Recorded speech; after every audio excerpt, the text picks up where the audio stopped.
आता बघणार आहोत टॉप 9 मोठ्या बातम्या।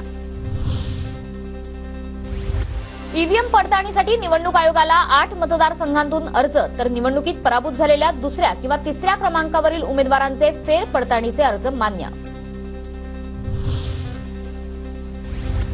अहमदनगरच्या 40 मतदान केंद्रांवरील ईव्हीएम मशीनची फेर पडताळणी होणार।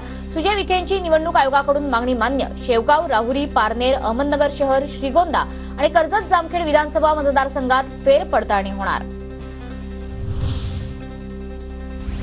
बच्चू कडूंचं अमरावती जिल्हा ग्रामीण पोलीस अधीक्षकांना पत्र। जीवाला धोका असल्यानं बच्चू कडूंचं पोलीस अधीक्षकांना पत्र। माझा अपघात झाल्याची अफवा पसरवली जात असल्याची बच्चू कडूंची माहिती। नागपूर जिल्हा मध्यवर्ती बँक घोटाळा प्रकरणात काँग्रेस नेते सुनील केदार यांच्या शिक्षेला स्थगिती देण्यास राज्य सरकारचा विरोध। महाधिवक्ता वीरेंद्र सराफ सरकारची बाजू मांडणार। 24 जूनला नागपूर खंडपीठात पुढील सुनावणी होणार। नागपूरच्या दिघोरी नाक्यावरील हिट अँड रन प्रकरणात चिमुकलीचा उपचारादरम्यान मृत्यू। वडिलांपाठोपाठ आता चिमुकल्याचाही मृत्यू।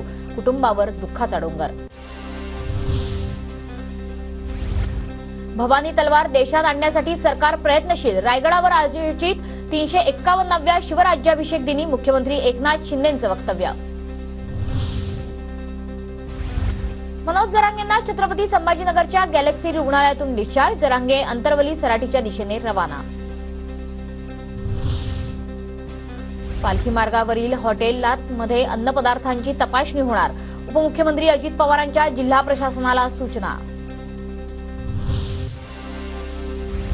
येत्या 5 दिवसातच मान्सून राज्य व्यापणार। कर्नाटक केरळ भागात कमी दाबाचा पट्टा तयार। अरबी समुद्रात मान्सूनला पोषक स्थिती निर्माण। हवामान विभागाची माहिती।